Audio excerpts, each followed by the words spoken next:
Saya nak menjawab apa yang dikemukakan tadi. Jadi, kuasa untuk melakukan enforcement ini adalah kuasa pentadbir tanah yang berada di bawah pejabat tanah dan daerah, ya, di mana pegawai-pegawai penguatkuasa bertanggungjawab untuk melakukan penguatkuasaan kepada semua kawasan-kawasan yang disyaki ada aktiviti mengeluarkan bahan batuan tanpa permit.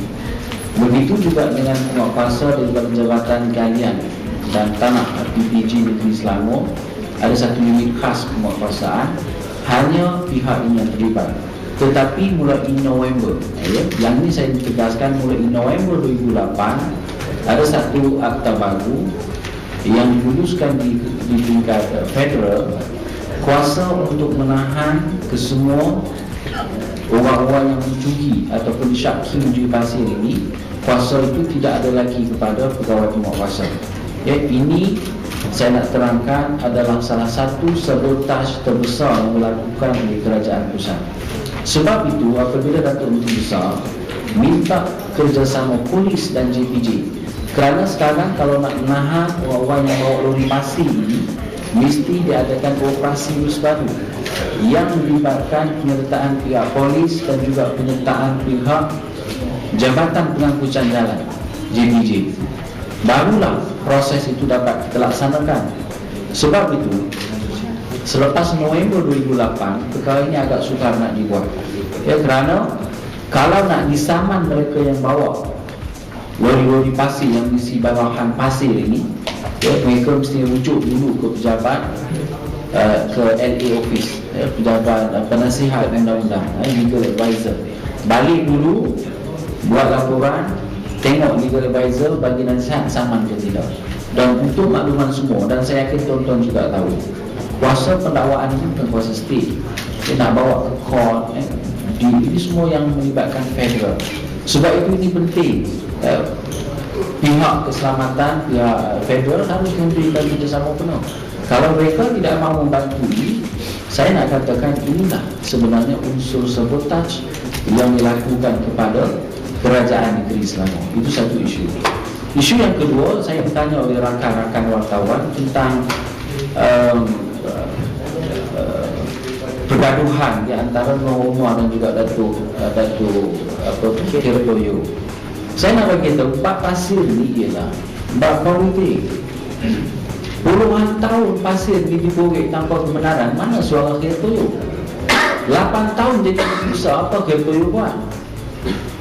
Saya nak bagi tahu dengan Hertoyo, you shut up, you diam, kamu tutup mulut.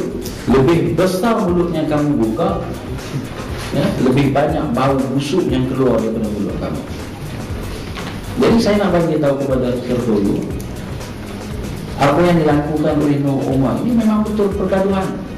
Keretakan di peringkat perunggan UMNO itu jelas. Ini adalah satu taktik untuk tarik perhatian Perdana Menteri yang juga Ketua Perhubungan UMNO Negeri Selangor. Siapa yang patut lead Selangor untuk next election? That is the issue. Bukan soal pasir. Ini cuma satu daripada cara perlumbaan Nur Umar dan Hertoyo. Larian mereka di atas pasir ini ialah untuk menentukan juara di antara mereka, siapa yang juara, ya, dan orang itulah pada sangkaan mereka akan lead Selangor ini. Saya nak bagi tahu, benda-benda macam ni kita sudah masak. Jangan attack kita sampai ke dinding sehingga kita buka semua pintu yang mana kesemua ini akan tersungkur. This is political issue, bukan soal kita tak buat. Bab teknikal, tuan-tuan nak pergi tengok, Syed Rizzi dah tengok bagaimana EMPEIA kita beroperasi. Dulu ada, dulu permohonan pejabat tanah tu tidak ada. Chairman tadi dah sebut, untuk 3 tahun cuma dapat berapa juta. Kita buat dalam tempoh beberapa bulan sudah lebih berapa juta. Tidak termasuk revenue, keuntungan daripada anak syarikat itu. Jadi tolong jangan spin isu ini kepada perkara-perkara yang tak sepatutnya. Saya minta rakan-rakan media balik kepada fakta. Kalau kita cerita, kita hanya cerita bab yang berfakta, yang bab yang ada bukti. Dan jalan cerita kita ialah jalan cerita untuk kebaikan rakyat. Kita bukan cerita bab-bab yang sekadar mengada-ngadakan cerita, tidak.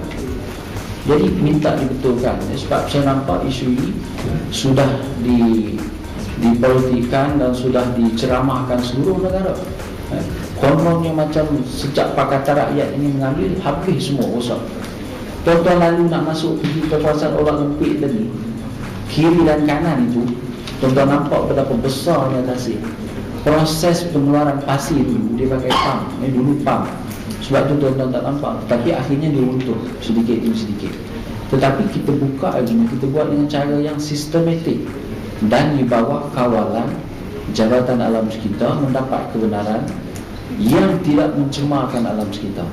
Kalau kita buat kebaikan ini, kalau nak dimanipulkan jadi benda yang rosak, saya boleh buktikan kepada tuan-tuan, sebelum bulan Mac 2008, kawasan yang rosak di kawasan Lestari Jaya di Kuala Langat jauh lebih teruk daripada apa yang tuan-tuan tengok pada hari ini. Saya dah bagi kepada rakan-rakan sikit wartawan. Saya akan keluarkan peringkat-peringkat. Kita akan tunjukkan betapa teruknya pentadbiran dulu. Tetapi kita tak mau, kalau boleh tanam, tetapi jangan buat sehingga kita terpaksa mengeluarkan semua ini.